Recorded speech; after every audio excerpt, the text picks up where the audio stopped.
Minsan kailangan lang talaga natin ng tiyaga. Pero syempre pag may tiyaga, may nilaga. Hello guys, good day sa ating lahat. May papakita ko sa inyong isang tutorial about sa paggamit ng ating iPrag. Ayan, iPrag tools.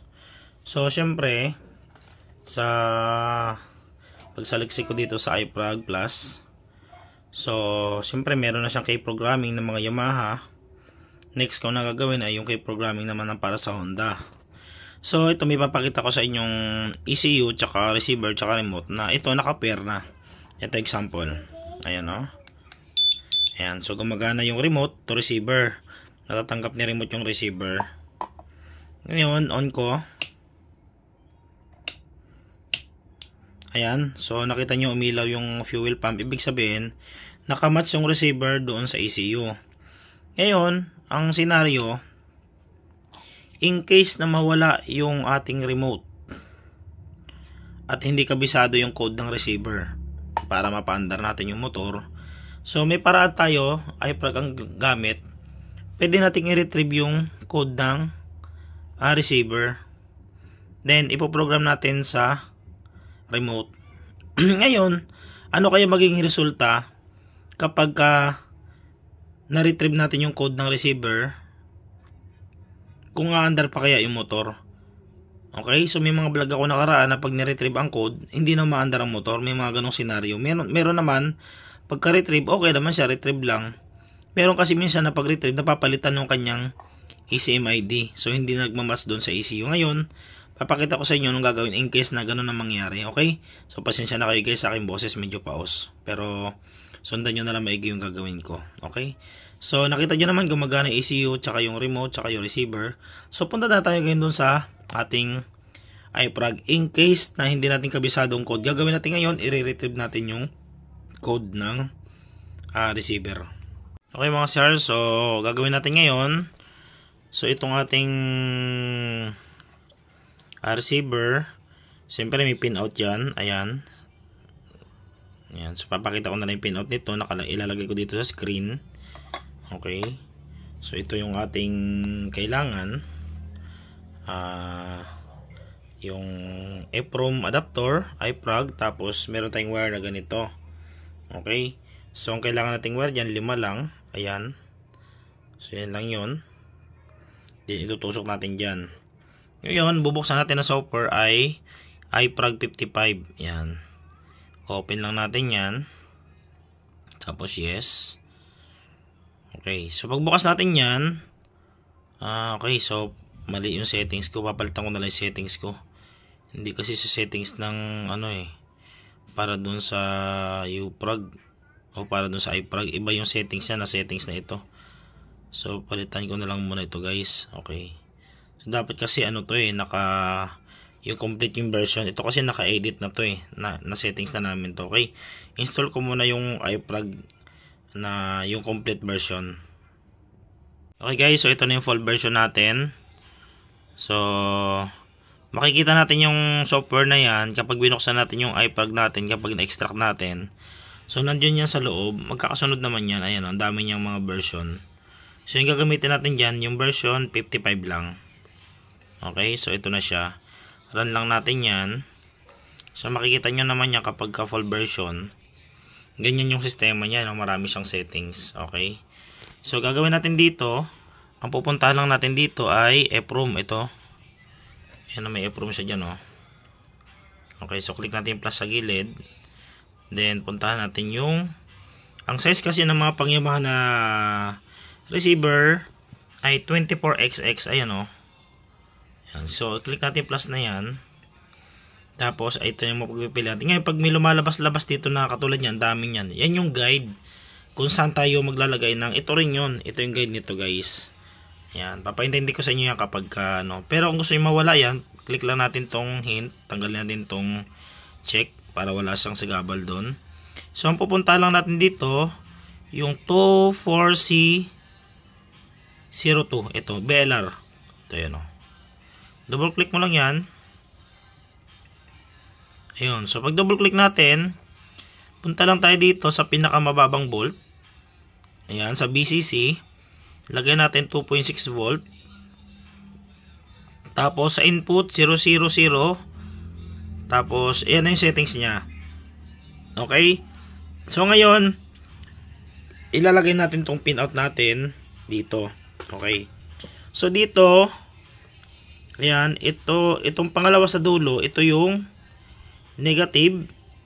Ito naman yung positive, yung pangalawa naman sa una. Ito, 1, dito tayo magsisimula eh. 1, 2, ito yung negative, positive. Ito, to. Ayan.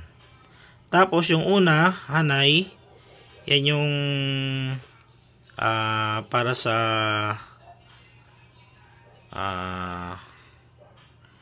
ito yun guys, oh. Yan. Serial clock tawag kasi dyan eh. Sa ACL na yun. Serial clock. Ayan, oh. Yung isa naman serial data.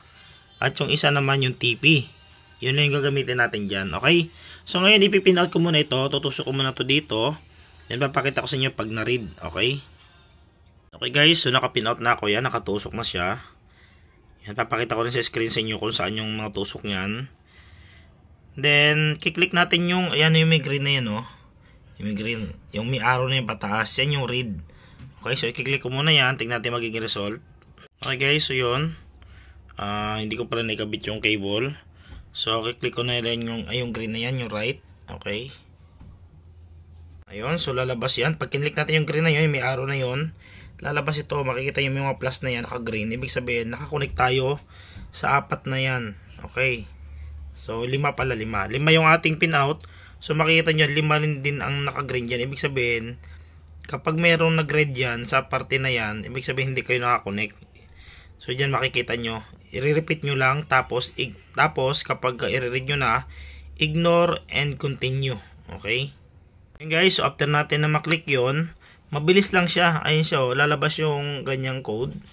Tapos, ayan na yung ating na-read na. Nagkaroon na ng mga number. Ibig sabihin, na-read na natin yung kanyang code. Okay. Ngayon, sa mangyari dito guys, dahil wala tayong calculator para ma-read yung original niya na code, kasi ang pinaka-code nito, yung nakalagay na yan, oh, yung 7D54E94D. Kung gusto niyo mabasa talaga yan, na hindi na kayo magko-code or mag-generate code, send nyo sa akin yan. Tapos, kung nakabili naman kayo sa akin ng learning na to, free naman sa inyo, bibigay ko sa inyo yan. Free nyo makukuha yung code na yan.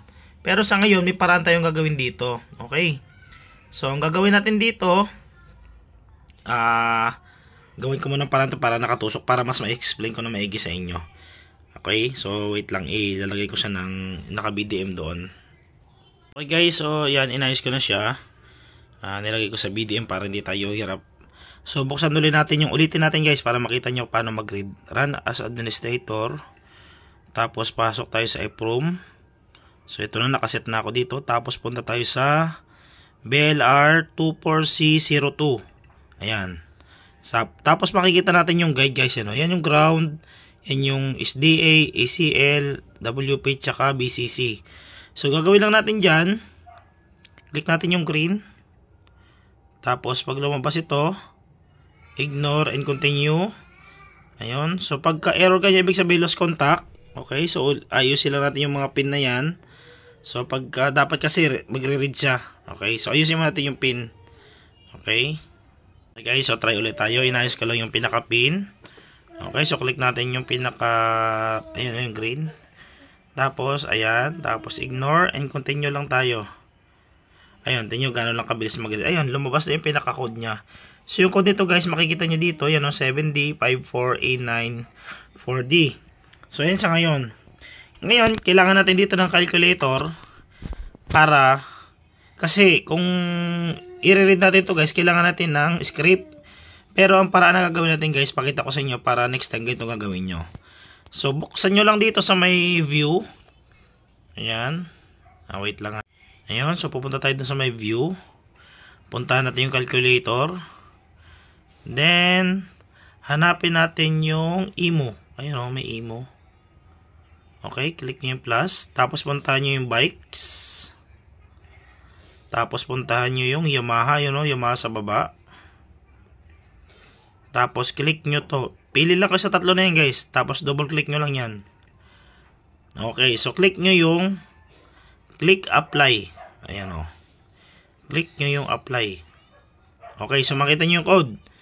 686227. Okay. Ngayon, na-apply na natin yan. Punta tayo ngayon dito sa yung kulay red na yan o. Yan, red. Tapos, i-write natin siya. Write. Okay. So, confirm. Do you confirm programming? So, yes. Tapos, ignore lang. And continue. Okay. So, yun. Nag-write na siya. So, ngayon, after mag 100% na siya, so, good na yan. Bunutin na natin yung receiver. Ngayon, tandaan nyo yung code na yan ha. 686227. Yan yung ating code ngayon. Okay. So, ngayon, doon naman tayo sa pag-preparing ng remote to receiver. Papasok natin yung code na yan ha. 686227. Okay. So, tanggalin ko muna sa pinaka-pin. Okay guys, so i-on natin yung remote natin. Ayan, so mabilis yung blink, ibig sabihin naka-on. Okay, so papasok natin ngayon yung code. Ayan, so yung code na yun, long pass ulit natin dito. Ayan. Tapos natin mag-blink yung K.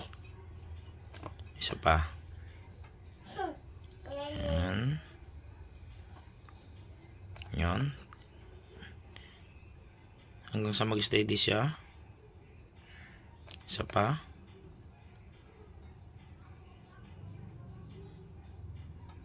Yan. Patay. Pasok ko code. 1, 2, 3, 4, 5, 6. 1, 2, 3, 4, 5, 6, 7, 8. 1, 2, 3, 4, 5, 6. 1, 2. 1, 2. 1, 2, 3, 4, 5, 6, 7. Then long press hanggang sa tumunog. May ilaw. Ayan. So pag ilaw ng remote, pindutin natin to. Ayan. So pag steady, ibig sabihin nag-pair na yung remote tsaka yung receiver. So testing natin yung receiver kung may feedback. Ayan. So good na siya. Nag-feedback na siya. Okay. So, gagawin natin ngayon, tingnan natin kung naka-pair pa rin yung receiver doon sa ating ECU. So, i-on natin to. Ayan, tapos on natin to. Dapat mag-on yung pump. Ayun, oh. Ibig sabihin, pag umilaw yung pump, ayan, oh, naka-pair pa rin yung receiver doon sa ECU. Yung napalitan lang natin, yung code. So, nangyari guys, yung ginawa natin sa iProg, hindi natin na-retrieve yung original na code, pero na-customize natin yung code. Kasi, nawala na yung dating code, nawala na yung remote. So, palit na tayo ng bagong code. Pansamantala, habang hindi pa tayo kompleto ng tools para dun sa script, para sa pagre-read ng original na code, so, yun muna yung paraan na gagawin natin para mapaandar natin yung motor. Ngayon, kung gusto nyo na ma-retrieve yung original na code, yun lang yung gagawin nyo sa akin guys. PPM nyo lang ako pag na-read nyo yung original na na-read nyo dyan. Yung kanina. Yung tinuro ko na number na yun. I-read nyo lang yun. Okay? So in case naman na nagpalit kayo ng code. Tawag kasi dito customize code eh. Tapos hindi na umandar yung motor. Hindi na nag-pair yung receiver sa ECU. Yung isang para naman doon. May isa akong vlog na ginamit ko naman ito. In-unlock ko yung ECU. Okay, so available din sa atin yung tools na yan. Available din to guys. Yan, available din lahat na yan. Okay? So, sana guys, may natutunan kayo ngayong araw para mapaandar yung mga keyless na motor in case na mawala yung code. Okay? So, antabayanan yung mga next natin mga tutorial na video. At, syempre, like. So, bye-bye.